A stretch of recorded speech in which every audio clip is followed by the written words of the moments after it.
Et bonjour à tous, je vais faire une petite vidéo là pour vous montrer un petit peu mon semis de maïs et de tournesol. Ce que je vais faire, je vais les planter, les semer dans des pots que je vais fabriquer moi-même à partir de petites bouteilles d'eau. Alors les petites bouteilles là de 50 centilitres, c'est pas trop mal. Et ce qui est encore mieux, c'est des bouteilles de plutôt de 1 litre, type celle-là, qui vont être vraiment intéressantes. La problématique pour les maïs et les tournesols, c'est que c'est des plantes qui ont besoin quand même de faire une grande racine assez longue. Et souvent, les pots qu'on a vont faire du 7 ou du 8 cm. La profondeur est vraiment pas suffisante. Alors, il faut partir sur des très gros pots et du coup consommer beaucoup de terreau. Et également, les gros pots, ça coûte assez cher. On peut facilement les retrouver sur Internet autour de minimum, je dirais, 50 centimes le pot à 1 euro. Donc là, moi, je vais plutôt me les fabriquer moi-même. Donc c'est aussi la technique que je fais pour pas mal de boutures. J'ai par exemple fait beaucoup de vignes dans des bouteilles. Je fais également les casseilles, cassis. J'en ai fait pas mal avec des bouteilles. Donc là, je vais utiliser le même principe pour les maïs et les tournesols. On verra ce que ça donne. Il n'y a pas de raison que ça fonctionne mal. Et je pense que l'intérêt justement de ces bouteilles, ça va être cette fameuse profondeur. Donc là, je vais les préparer très rapidement. Donc, je vais vous en montrer une ou deux, puis après, je les ferai tout seul. Donc tout simplement, je vais venir les couper. Je coupe juste la tête, comme ça. Et ensuite, je vais utiliser un fer à souder.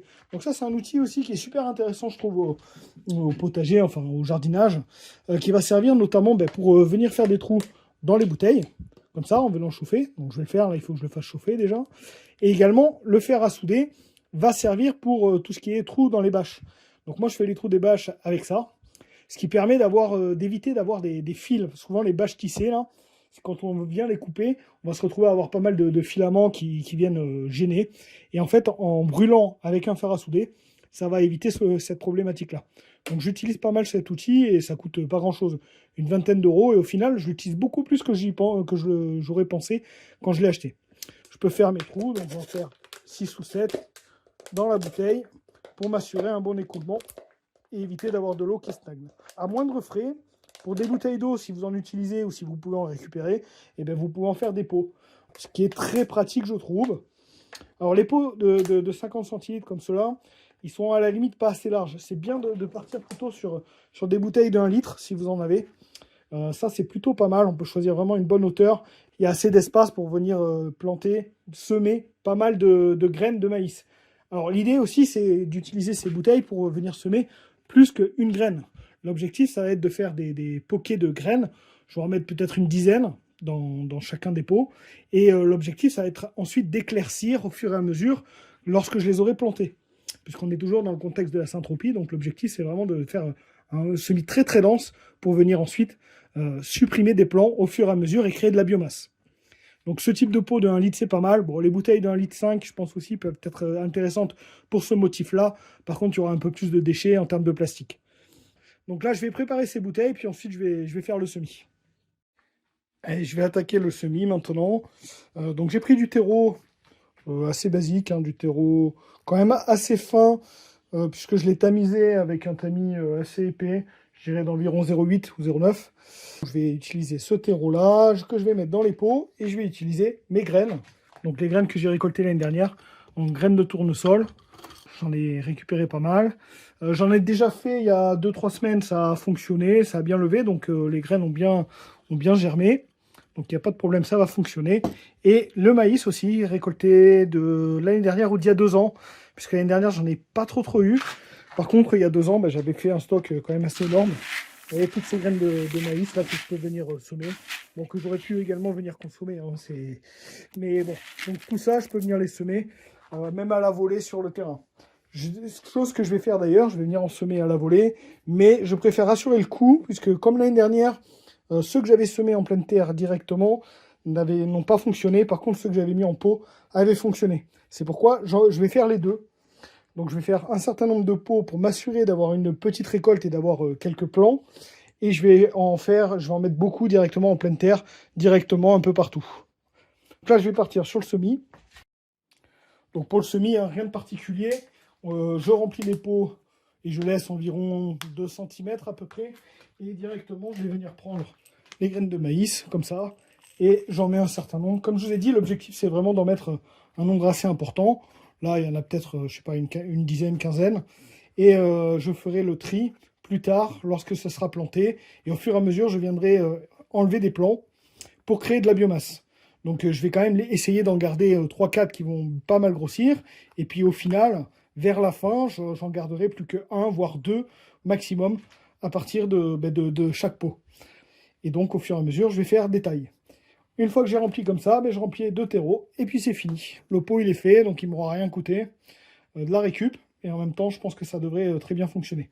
Alors si j'ai une belle motte, ce que je ferai pour arriver à bien le déterrer, parce que c'est un peu la problématique quand on utilise des bouteilles comme ça, c'est de venir déterrer le pot. Donc ce que je ferai, je viendrai simplement le sectionner, le couper. Donc c'est à usage unique, mais vu que ça ne m'a rien coûté, c'est pas problématique. Enfin, je viendrai le couper, et comme ça je pourrai démotter assez simplement.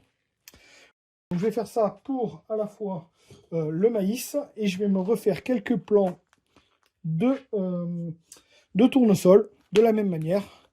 Donc je les mets dedans comme ça, et puis directement je mets la terre.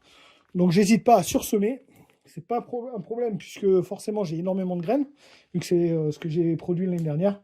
Par contre vous, si vous avez beaucoup moins de graines parce que vous avez acheté les sachets, donc chose que j'ai fait l'année dernière hein, surtout pour les tournesols, et bien dans ce cas là vous mettez 5-6 graines seulement et vous vous assurez de réussir, on va dire 3-4 plants minimum, pour ensuite venir récupérer les têtes de tournesol ou de maïs et vous faire vos graines pour l'année suivante. Bon, c'est ce que j'ai fait pour les tournesols et vous voyez, j'en ai récupéré énormément parce qu'avec ça, là, je peux en faire beaucoup. Hein. J'en ai déjà utilisé tout, j'avais rempli le pot, donc j'en ai déjà utilisé une bonne partie. Donc on fait ainsi et comme ça revient pas trop cher. Je voulais terminer la vidéo un peu rapidement. Du coup, je vais rajouter 2-3 petits points. Déjà vous montrer où je l'implante, où je mets les pots. Donc je vais les mettre en serre froide, tout simplement, à une exposition très ensoleillée, ce qui va permettre comme ça de pas mal préserver la chaleur, surtout le soir.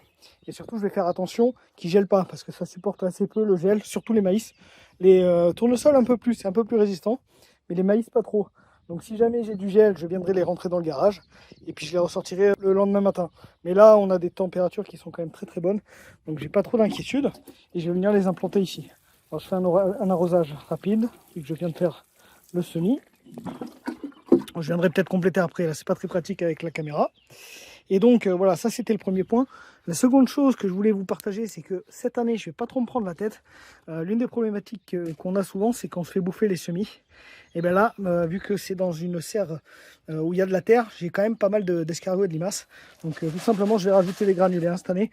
Je vais pas vraiment me prendre la tête, je vais mettre ça. Bon, j'en ai mis dans le pot, c'est pas très grave. Je vais en mettre autour, c'est pour vraiment éviter de perdre ce que je fais. Hein. J'en ai un petit peu marre chaque année de me faire bouffer la moitié, voire la totalité de mes semis. J'ai perdu par exemple toute une section de salade. Là je peux vous montrer, bon ça n'a un peu rien à voir avec le verger Saint-Tropique, mais là ces salades elles vont bien.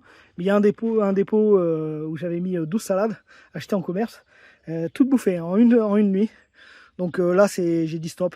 Maintenant je passe au granulé. Bon c'est des granulés ferramol. Hein. C'est pas toxique pour l'ensemble des insectes et tout ça, c'est vraiment ciblé sur les escargots et les limaces.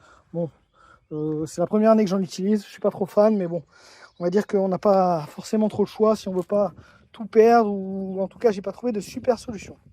D'ailleurs, j'arrive là où j'avais fait mon premier semis de tournesol. Donc je l'avais fait dans ces pots là, il y a, je vous ai dit, peut-être 2 semaines. Et il y a la plupart des pots qui ont fonctionné, comme on peut le voir. Et pareil, j'ai rajouté des granulés, je vais d'ailleurs en remettre un petit peu autour pour vraiment m'assurer de ne pas me les faire bouffer. Parce que ça, les tournesols, vous pouvez être sûr que s'il y a de la terre et qu'il y a des limaces, ça va se faire bouffer. Hein. Ça, ils en raffolent. Donc les tournesols, pas trop les maïs, mais surtout les tournesols, il faut vraiment plutôt les protéger.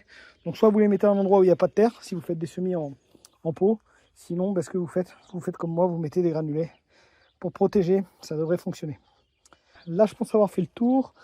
Si peut-être, je parlais dans la vidéo que j'avais fait pas mal de boutures, de casseilles, de vignes et tout ça dans des pots, dans des bouteilles. Ben voilà, typiquement, vous les avez là. Donc c'est très bien parti. Voilà, il n'y a pas grand-chose à en dire. Si ce n'est que c'est une technique qui fonctionne pas trop mal. En tout cas, pour tout ce qui est bouture. Pour ce qui est semis, il n'y a pas de raison que ça ne fonctionne pas. Juste faire attention au niveau du moment où on va venir planter. De ne pas casser la motte. Ce coup-ci, j'en ai terminé et je vous dis à la prochaine.